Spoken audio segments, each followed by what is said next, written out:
This is the Rock House Center podcast, and I'm John Murphy. I'm Beth Murphy, and because we're living with an unusual amount of fear and concern surrounding us, we want to get at what are the causes of that, and then talk about how we can overcome worry and fear. Well, certainly, since it's God's plan for us to be at peace, then He must have some answers. So I'm looking forward to digging into some of the concepts around this issue because it's pretty broadly experienced by a lot of folks, and you can understand why, given what we're living through today in this, not just this country, but the whole planet.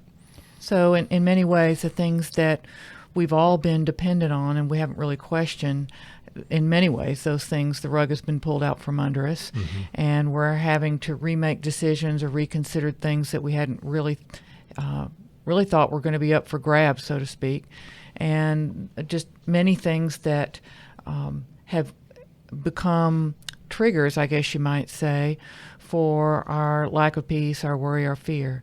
And I don't know that we need to really list all those in terms of what's going on in society and a virus all around the world, economics and those things. We all know those things. And we all know the tumble-down effects of how it's impacting our personal lives. Let's just talk about how we get at what's underneath that and how we can get to a place of peace like never before. Based on our experience at Rock House and our personal experience, it seems to boil down to two basic causes of worry and fear. And one of them has to do with what worrying and fear mean to us and what it means to other people. That's sort of how we have been trained or brought up or experienced it and therefore adopted it into our speak, into our thinking. And then the other side is just what we're trusting in. Those two things seem to be the basis of a lot of fear and a lot of worry. Well, I can speak to the aspect of what you're trained in. Certainly, I think of in really all the generations I can remember in my family, an assumed way of expressing that you care about somebody or you love them is you just tell them you're worrying about them. I'm just so worried about you. I worried that you did this. I worried that this happened to you. And, of course, that really sort of stamps on a sense of uncertainty and a way of life that there is nothing really to trust in. And so it just, as a child, launches you out with the feeling that, well, I guess that's an expression of love, but it really is very unsettling. But it's a training. And so we come away from that with the feeling that that's what you do to express love is you worry about people. And then certainly in your culture, just around us, also just throughout my life, I can think of phrases that people use a lot that I'm devastated by something not going well. Huge words, terrible, terrified, horrifying situation, debacle, all those kinds of ways of describing just things that don't go well in life or are upsetting or horrific tragedies. And then, now that I'm thinking about the culture, my heavens, when you listen to or read the news and the phraseology that's used in the news, and it's all just in the world's coming to an end even before we had the circumstances that we have now, and the phrases that are used to describe it every day, all day, are all extreme words for being extremely worried all the time. That certainly tracks with what we've seen here in our experience, again, like I said before, personally as well as in this position we are in where we're seeing a lot of people suffering. We have examples of that coming over and over and over again. If we just collect that all together into one basic category, there is a cultural thing that's built in first on the family level and then the culture that you live in. So, families have their own cultures and people pick up behavior from people who are older than them and they're gods of their youth or parents and other folks that they start adopting and processing that way. We were talking about how worry can be an expression of love. Well, people have been on the receiving end of that, and that's what they're really trying to express to someone else. And inside, it can be initially based on a positive outcome, but the reality of it is it still leaves us in a place of worry, and that is not where we're supposed to be as believers who trust in God and God's plan for us to be at peace. That's not where He's trying to take us. So there is an undoing of the way we've done life in many cases if we've assumed or been raised or trained that expressing worry is a way to express love or compassion, and you have a building up sort of mountains of worry and fear that accumulate over time, and the assumptive response to things going on around you, and so there is an undoing of that needs to happen if we're going to live in a place of peace. Right. Another source of fear is what we trust in. That's a giant piece of it, and I think it may be the bigger piece. We are built to relate to God and have God in a relationship and a trusting relationship, and that's supposed to be the foundation of our peace. But it's pretty common, and again, we've seen a lot of this. We've experienced it personally as well, of course. We've seen a tendency in folks to try to find an answer other than God. And it may be to trust in how well they do things, like in some cases, being a perfectionist. Some people are perfectionists because that's the way they deal with life. You have people who count on their stock account, their money in the bank, their things that they own, the job that they have, the relationships they have. There's just quite a number of things other than God that are out there that people have a tendency to trust in. And tendency, I guess, is the word to use, but because of the sin nature within us and the desire to be in control and to be able to touch and feel the things that we trust in, which is apart from the spirit side of us, then there is always going to be the temptation to do that. Well, I can speak personally to that just to make this a real world example, and trusting in your own ability to achieve the goals you want to achieve, get the approval from other people that you feel like you need, get the validation that you want from whether it's other people's approval or your own checking your box of the things that you've accomplished or the place you've arrived at in a given season in your life. If that's what you're trusting on, and then none of those things are available to you because your company changes, your child's school has all turned upside down, and you're having to reevaluate the entire way that you educate your children and move into, say, a zone that's uncomfortable there because it's not what you expected, not what you planned on, and not something you necessarily feel like you're particularly skilled at. And if in my case, if your value has come from making your decisions correctly, feeling good about all those things, and feeling falsely like you have a sense of, not that you're controlling the unknown, but you're controlling enough that you feel like you're managing the surprises that come your way.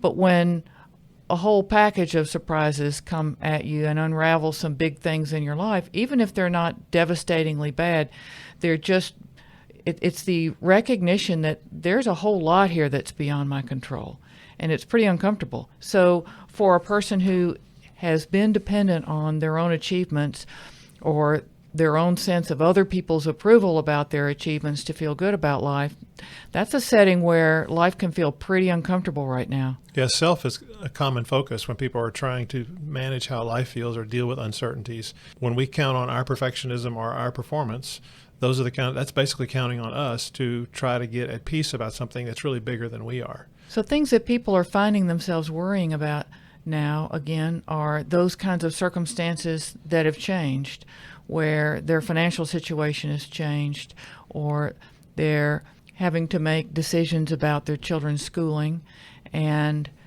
none of the variables seem just right. None of them seem perfectly comfortable, and you can look at options A, B, C. None of them feel comfortably like the right thing to do. So then what are you left with? Well, you're left with having to make decisions about these things and trust in something bigger than yourself. One of the characteristics that we've seen is that when someone has an issue in front of them, that they will try to think through all the possible outcomes. It's really kind of a worry process when you think about it, but if they're given like you're saying, a decision to make, maybe it's about whether you homeschool or you don't homeschool in the current situation that we're in. The approach of trying to figure out all of the possible outcomes of how that would go, or try to figure out everything that might happen that might impact that decision, trying to figure out that if no matter what I can do so that no matter what the outcome is, I'll be okay into the future. That's another worry engine, and it's actually something that comes out of our desire to try to control what's coming up, but and try to make a decision for now and deal with all the possible outcomes that are coming.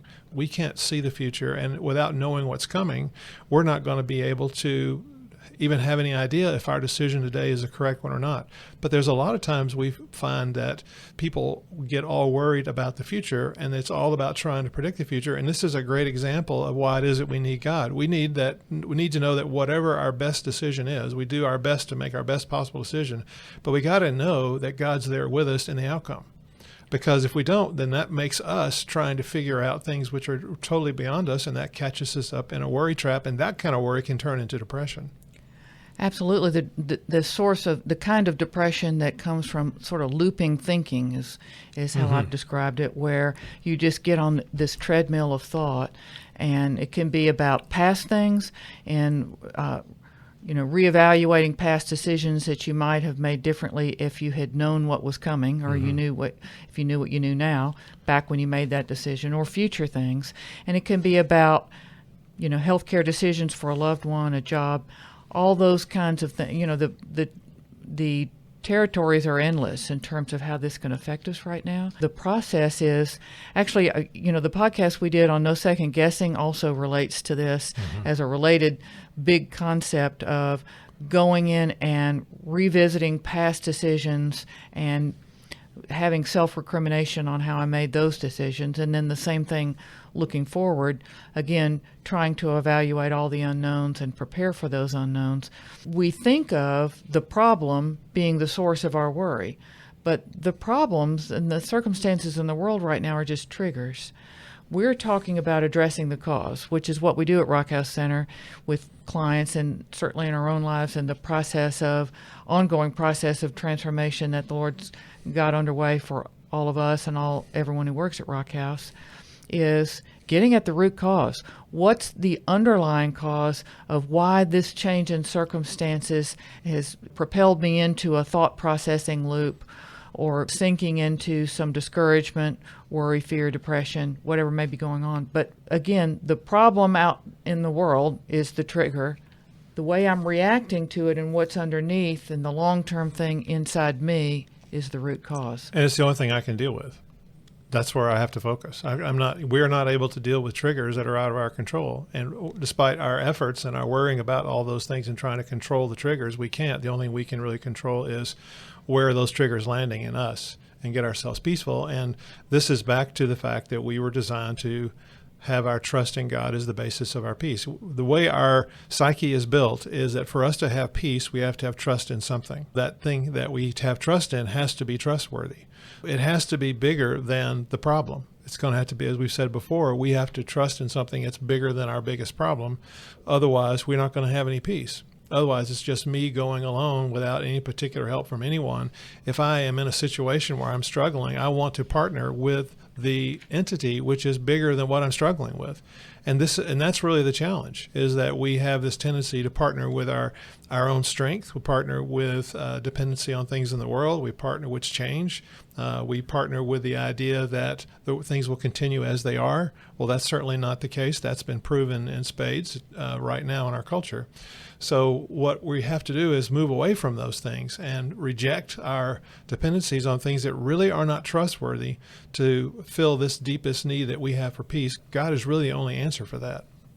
So if we're trusting in things, that things will rock along, that we've counted on and stay the same, then there's no source of peace in that, because there's no guarantee that that will happen. It's actually really good news here, this point that you're making, that our peace can't come from all those external circumstances, because to the extent that we believe that it does, there's always an underlying threat of all of it crumbling. Mm-hmm. And so it's really good news that there is something bigger, that we can trust in God, and that He really, truly, no joke, is bigger than all of these unknowns, all of the threats, and all the decisions that we've got to make. His Holy Spirit resides inside those of us who invite Him in. He makes Himself that available to us to influence all of our decisions and to impact every dimension of our lives. So I have my own experience about the issue of trust, and it's actually in the trust chapter of our workbook that is a part of our process here. And I tell the story of how much I was dependent on my own strength and my own managing things like what's left on the line of credit at home and what's left on the line of credit at the credit card, and where do I have some 401k or some IRA money I might be able to get to. It just is all a part of my dance in my head, trying to figure out how to deal with my fear about provision. And it was a really interesting experience, is that as I was in there and actually getting pretty worked up because things were looking pretty lean at that season of life, I didn't really know where the answers were going to be. And what hit me while I was doing that is that if I didn't stop trusting in that and start trusting in God, that there was really no way for me to ever have peace. And in my fear and my fear reaction to how I manage things, I probably would end up with nothing if I kept going. That effort to try to make everything work out at the end was counting in myself and in my own control and not trusting in God, and also limiting God to my horizon. I mean, my horizon was a line of credit on the house and a credit card and an IRA. God's a whole lot bigger than that. And that was one of the interesting aspects of it, is that when we do count on ourselves, then we limit the options to what we can come up with. So the source of peace comes at the moment of trust. What I realized is I had greater and greater levels of peace the more and more I trusted him. The outcomes and the ways in which he made things happen in the future were undeniable, and I can point to exactly what those things were, which were beyond expectation, were not reasonable, could not have been reasonably anticipated if you looked at the horizon that was before me, and these things, amazing things happened, and I certainly attribute all that to him. The moment of peace came at the moment of trust. And I think that's where we have to go, is to reject all of these things we're counting on, reject counting on ourselves, reject counting on things in the world, and accept the fact that God has come up with some pretty big promises in Scripture that he'll provide what we'll need. He'll satisfy those deepest needs of our heart. And so we want to move into rejecting the old things which are not trustworthy, that we have a tendency to trust in, and accept and ask God to give us the strength to trust in him for those things so that we can have the peace that he has for us. There's actually no other way to get to peace. Humans can't get to peace without trusting in something that's trustworthy, and the trustworthy thing has to be bigger than what they can deal with. And so we're kind of stuck. We have the option of either not trusting God and being in fear and worrying, or trusting him and being able to move into peace. We don't really have any other option. I can really relate personally to the kinds of situations that clients at Rock House talk about that they're right in the middle of now, which are causing them worry or fear, in terms of them being similar to the kinds of things, the looping thinking about trying to process through all the eventualities of a decision coming up, but specifically also with fear that I might make a mistake in making a decision. So trying to decide about your child's school, and are we going to send them to this school? Are we going to have them go to in-person classes, or are they going to be at home? Am I going to homeschool them? What if they catch the virus? What if this happens? What if they get behind in school? All those variables that are way too much to factor in, but the worry and fear about it is increased exponentially when there's this added layer of, what if I make a mistake, and what if I do something wrong, and then what if that affects my child?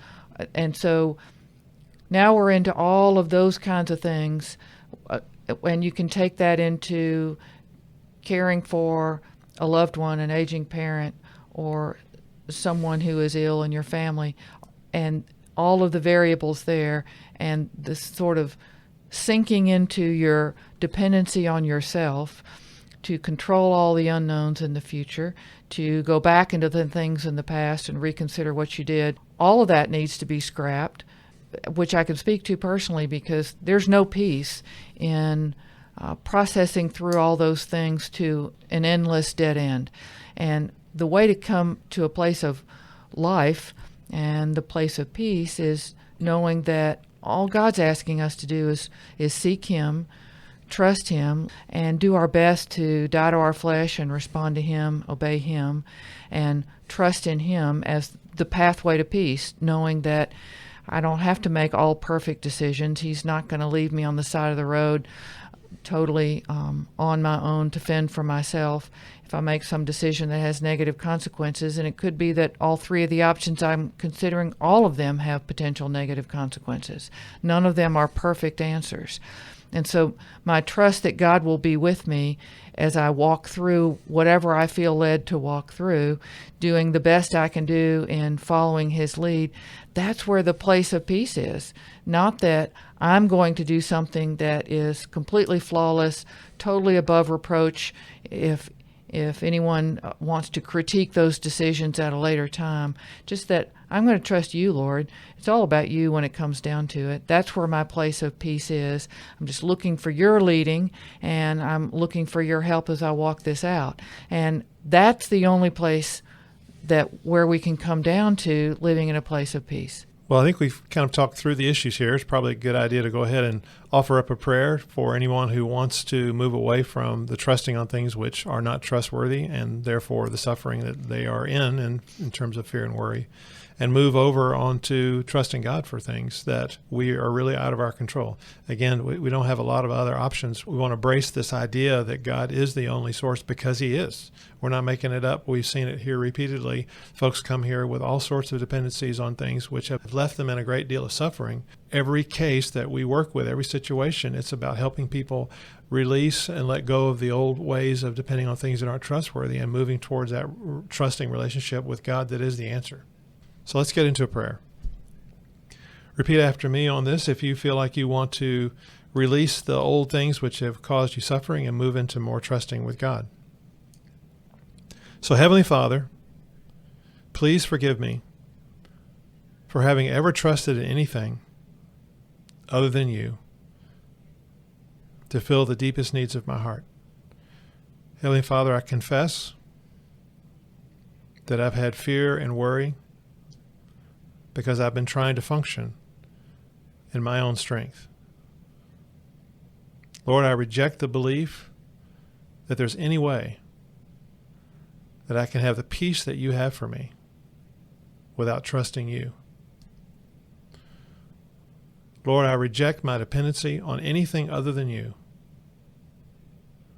for my peace. I ask that you would heal me of the ways that I've suffered because I haven't trusted you. Lord, please give me the strength to resist the desire of my flesh and my old patterns, to move back into trusting things which are not trustworthy. Lord, I invite you into my heart to replace all those things with your presence. I ask you to invade my heart whenever I lose peace, to remind me that you are trustworthy and that you are the source of peace, no matter what the situation is. I pray this in the name of your Son, Jesus. Amen. Amen. Thank you for joining us today, and may you be blessed with a greater measure of peace as you pray this prayer and set about your life with a growing dependency on God. If you're having a hard time shaking this fear and worry, just remember we are here. Give us a call if we can help. Goodbye.